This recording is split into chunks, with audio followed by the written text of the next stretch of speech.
Mi nombre es Geraldine Marisol Esteban Soto y les voy a estar exponiendo lo que es la introducción, conclusión y recomendación.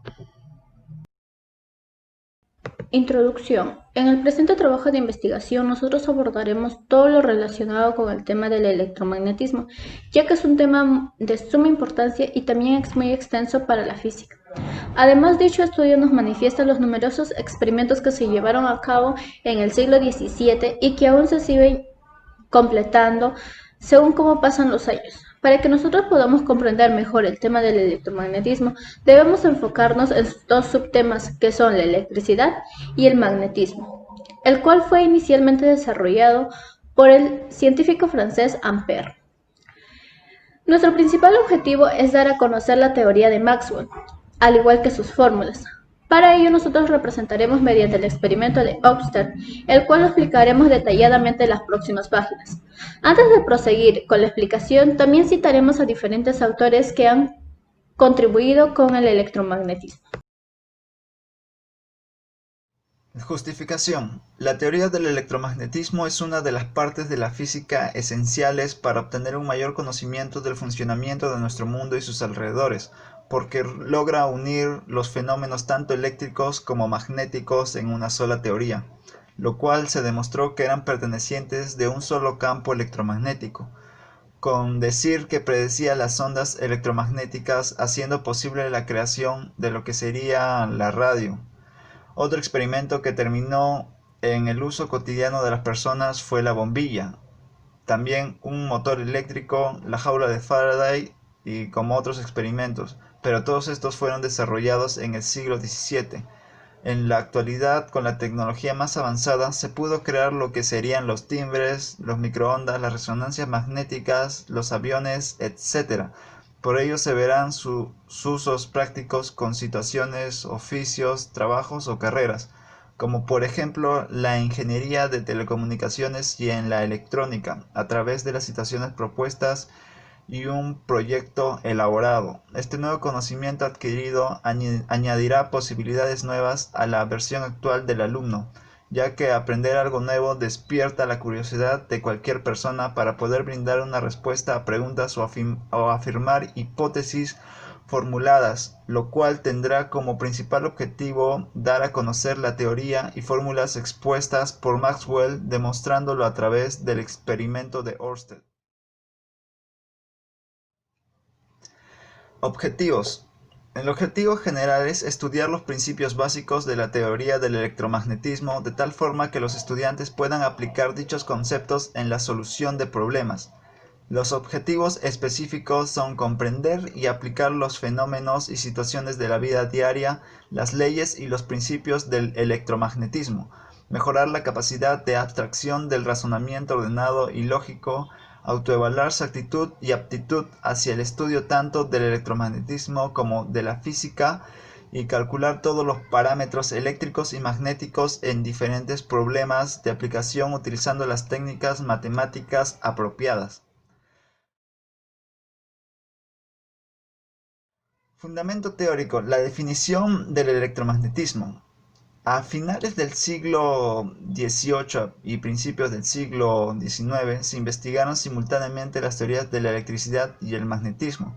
La electricidad es el conjunto de fenómenos físicos relacionados con la presencia y flujo de cargas eléctricas y el magnetismo es la presencia de fenómenos magnéticos. Este descubrimiento, que mostraba una conexión entre la electricidad y el magnetismo, fue desarrollado por científico francés André-Marie Ampère, que estudió la fuerza entre cables por los que circulan corrientes eléctricas, y en 1831 el científico británico Michael Faraday descubrió que el movimiento de un imán en las proximidades de un cable induce en este una corriente eléctrica, y este efecto era inverso al hallado por Ørsted.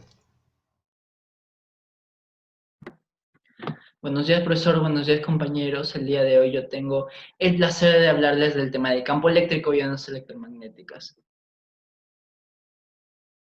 Bueno, no está de más explicar qué significado tiene esta ecuación. Primero que todo nos está indicando el nivel de influencia que tiene un campo eléctrico producido por una carga Q1 a una distancia R en un punto P. Gráficamente significaría esto. Aquí tenemos dos tipos de campo eléctrico. Uno cuando la carga es positiva. Vemos que las ondas del campo eléctrico están saliendo de la carga puntual. En el caso contrario B, vemos que las ondas están siendo atraídas hacia la carga puntual. Tenemos otros casos, por ejemplo, dependiendo de si el campo y la carga puntual dentro del campo tengan las mismas cargas, podremos ver de que se repelen o se atraen. En este caso vemos que en el caso A, la fuerza paralela es paralela y tiene la misma dirección, porque en este caso ambas cargas tienen la misma carga y se repelen. En el caso B, caso contrario, tenemos lo que sería dos cargas distintas, se atraen, por eso es que la fuerza tiene una dirección contraria al campo eléctrico E.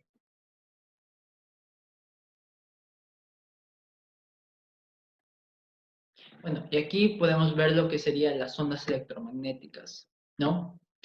Bueno, todo esto empezó con Jean Clark Maxwell, quien fue que unió las leyes quien hizo prácticamente las leyes del electromagnetismo, juntando aquello que nosotros conocíamos hasta el momento, ¿no? Que el campo eléctrico podía ser generado a través de una corriente alterna, ¿no? Que pasaba por un cable conductor, o que también nosotros podíamos generar una corriente eléctrica a través del cambio de un campo magnético, ¿no? Con las espiras y nosotros moviendo un imán y generábamos una corriente eléctrica, como vimos en las clases pasadas.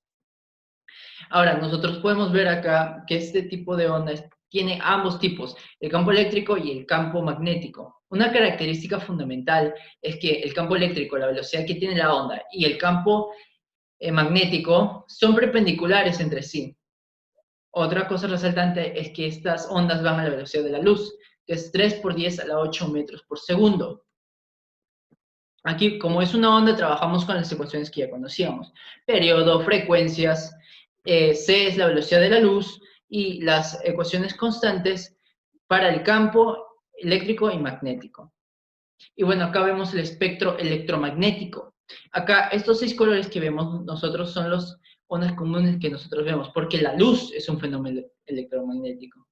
De 400 nanómetros para atrás, en longitud de onda, obviamente, van a ser los más peligrosos.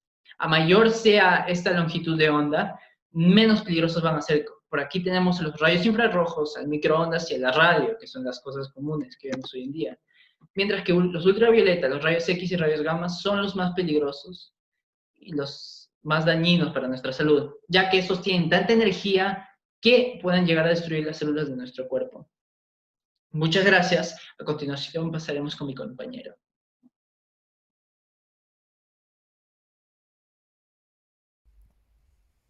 Buenos días, profesor. En esta ocasión soy la alumna Yadia Arroyo. Bueno, a mí me toca exponer lo que son las leyes fundamentales y las leyes de Gauss. Bueno, como primera ley tenemos leyes fundamentales.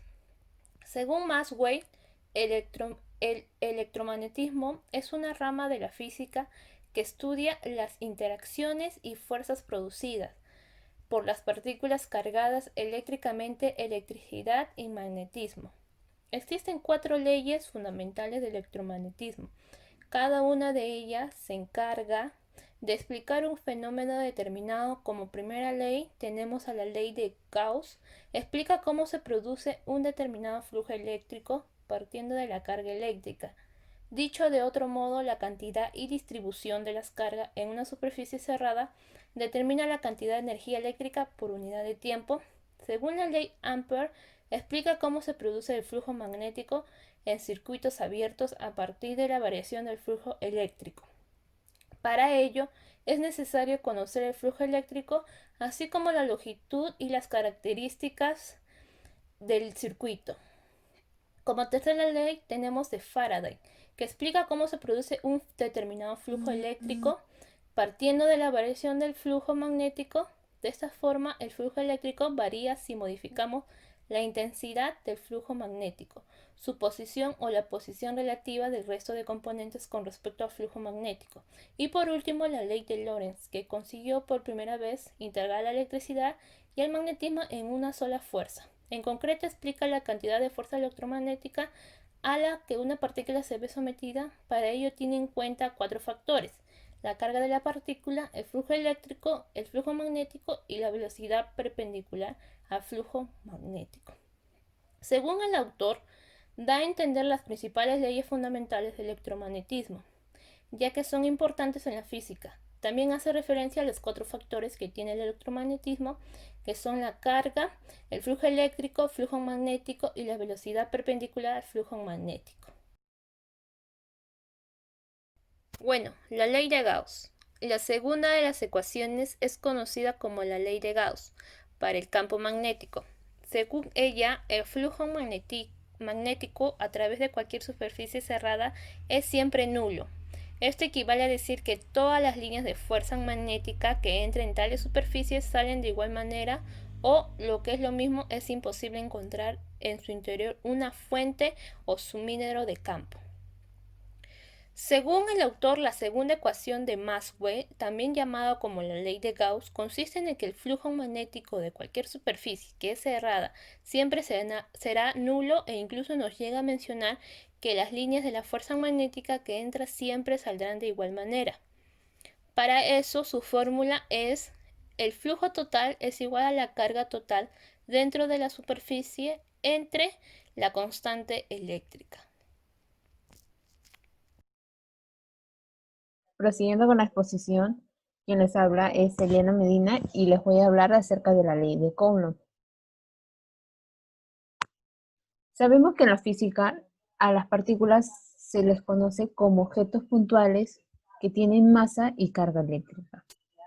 Asimismo, las fuerzas eléctricas que tienen 2 cargas puntuales dependen mucho de la cantidad de carga en cada cuerpo. Coulomb, para poder estudiar ello, dividió una carga en 2 partes iguales, el cual puso en contacto un conductor esférico con carga pequeña con una esfera idéntica, pero esta carecía de carga. Por isometría se puede decir que las cargas se dividían por igual a ambas esferas.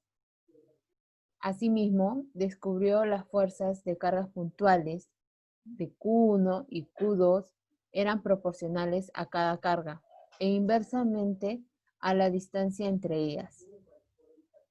Finalmente, se puede decir que la fórmula que planteó Coulomb es utilizada hasta hoy en día y el cual lo podemos utilizar para diversos temas en la física. Las ecuaciones de Maxwell. Fue Maxwell quien dio el último paso.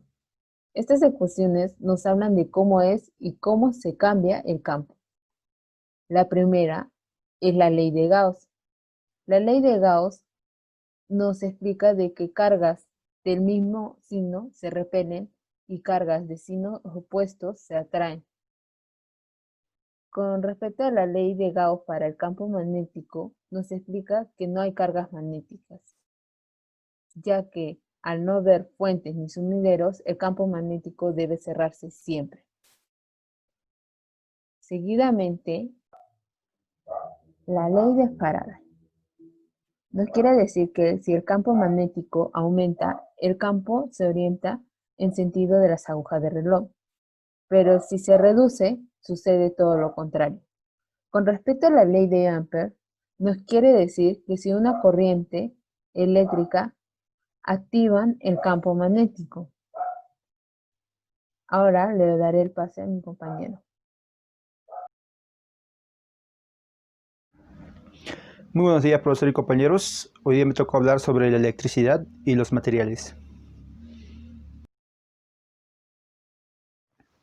Electricidad. La energía eléctrica se produce en las centrales eléctricas a partir de la transformación de una energía primaria, ya sea hidráulica, térmica, solar, nuclear, eólica, etc. De ahí es transportada a través de las redes eléctricas hasta los núcleos de población e industrias, siendo entonces transformadas en otras formas de energía como luz, calor, sonido, etc. La electricidad se consigue desde diferentes fuentes, las cuales pueden ser renovables y no renovables. En el proceso de generación de energía, esta se transforma desde las empresas que la generan hasta los puntos de alimentación, las cuales vienen a ser nuestros hogares y pequeñas empresas. La electricidad ha estado presente en el mundo desde siempre. El hombre primitivo pudo percibirlas mediante fenómenos visibles, como los relámpagos, o experimentarlos a través de los peces eléctricos, como los tronadores del río Nilo, descrito por los antiguos egipcios. La electricidad es un conjunto de fenómenos físicos, las cuales nuestros ancestros podían contemplarlos como sucesos causados naturalmente, y las cuales tienen repercusión a como lo conocemos hoy en día. Materiales. Para poder elaborar el siguiente experimento, necesitamos los siguientes materiales: 4 imanes pequeños, hojas blancas rectangulares, madera, alambre de cobre, pila 2A, batería de 6V, una base rectangular de 13 por 10 centímetros, un conector de baterías y por último, un cono de papel higiénico.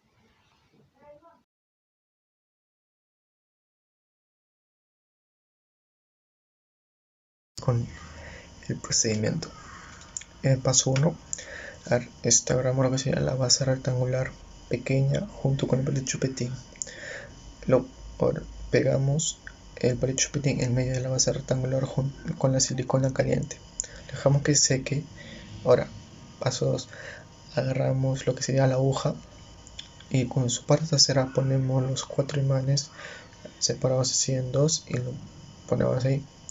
Y ahora en la parte delantera de la aguja lo ponemos en el agujero del palito chupetín y quedaría como se muestra en la imagen. En el paso 3 agarramos lo que sería la base rectangular grande y los 2 listones, los ponemos en los lados perpendicular a la base y una dirección de 10 centímetros para que no choque en las esquinas, y luego perforamos y ponemos lo que sea el cable de cobre. Y en el paso 4 lo alinearemos los imanes junto con el cable de cobre y por último colocamos la batería con sus cables y quedaría como se ve en la imagen. Los cálculos y resultados.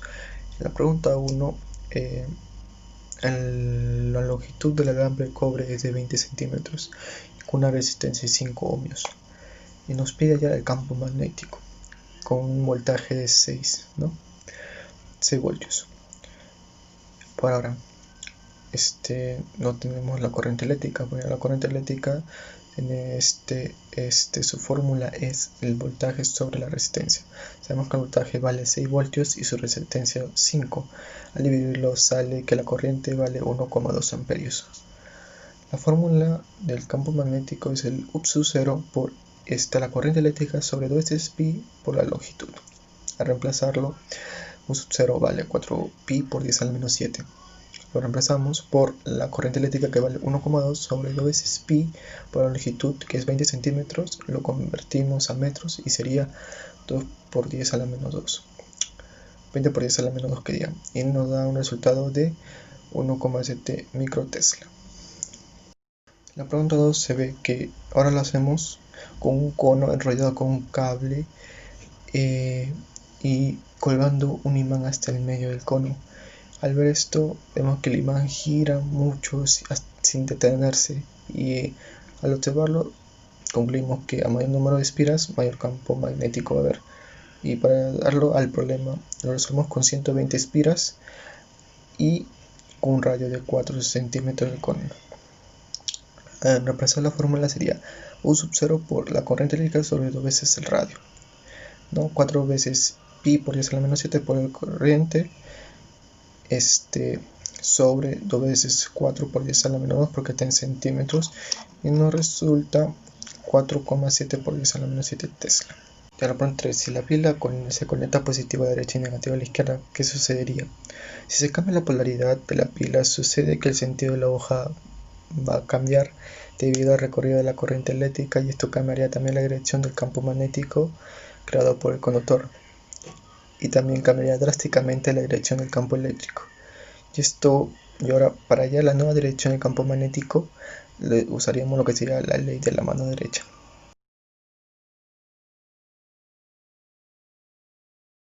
Problemática. En el ejercicio nos dice, dadas tres cargas negativas que se sitúan en los vértices de un triángulo equilátero de lado 10 metros, determinar la intensidad del campo eléctrico resultante en el centro del triángulo. Nos da como dato las tres cargas, y en la figura podemos observar que el centro del triángulo es el centro de gravedad y es el punto donde se interceptan las medianas del triángulo. La carga del centro es positiva y con esto podemos saber cuál es el efecto de cada carga sobre la carga central. Como esta es positiva y la de los vértices es negativa, estas se van a atraer y van a tener las siguientes direcciones. Fijamos un sistema de coordenadas cartesianas y determinamos los ángulos. La intensidad en A y la intensidad en C con respecto al eje X tienen un ángulo de 30 grados. Y esta, al descomponer, podemos obtener las intensidades con respecto a X y Y. Pero primero debemos hallar la intensidad del campo eléctrico, la cual tiene como fórmula la constante de Coulomb por la carga entre el radio al cuadrado. Para hallar cada uno de los campos eléctricos necesitamos utilizar esa fórmula. Pero primero necesitamos saber cuáles son los radios de A, de B y de C, las cuales se determinan a partir de la longitud de algunas de las medianas, ya que todas son iguales. Y la longitud de la mediana sería igual a el lado del triángulo, o sea 10 metros por la raíz de 3 entre 2. Esto sería igual a 5 por raíz de 3. Y como es un triángulo equilátero, se cumplen las siguientes relaciones con las longitudes de las medianas. El punto medio hacia el punto A, el punto medio hacia el punto B y el punto medio hacia el punto C serían iguales. Y todo esto también sería igual a 2 entre 3 por la longitud de la mediana. Y esto nos da como resultado un radio de 2 entre 3 por 5 raíz de 3. Ahí ya al tener el radio podemos utilizar la fórmula y hallar la intensidad en A, la intensidad en B y la intensidad en C. Como también podemos hallar la intensidad en A con respecto a X y Y, la intensidad en C con respecto a X y Y también. Y la intensidad resultante sería igual a la raíz de la sumatoria de las intensidades en X al cuadrado más la sumatoria de las intensidades en Y al cuadrado. Y la sumatoria de X sería igual a 233.82 Newton sobre Coulomb y la sumatoria de las intensidades en Y sería igual a menos 405 Newton sobre Coulomb. Y al aplicarlo en la fórmula nos da como resultante la intensidad igual a 467.65 Newton sobre Coulomb. Recomendaciones. Se recomienda usar una brújula o una aguja imantada para ver más claramente las influencias que tiene el campo con el imán. Después de haber realizado este proyecto, se recomienda a las personas practicar con diferentes tipos de ejercicios referentes a este tema, ya que el tema del electromagnetismo es muy amplio e importante. Por ende, para prevenir equivocaciones debemos seguir indagando y practicando. Última recomendación es trabajar con las ecuaciones con integrales y no con las compuestas de diferenciales debido a su facilidad. Conclusiones. Como conclusiones nosotros tenemos que logramos corroborar la relación existente entre electricidad y magnetismo mediante el experimento que realizamos, que fue el de Oxford, siendo también este uno de los importantes pasos del electromagnetismo. Otra conclusión que tenemos es que estudiamos también las leyes de Maxwell y comprobamos su hipótesis. Como última conclusión también tenemos que el magnetismo y la electricidad conforman uno mismo y poseen relaciones a través de los campos magnéticos.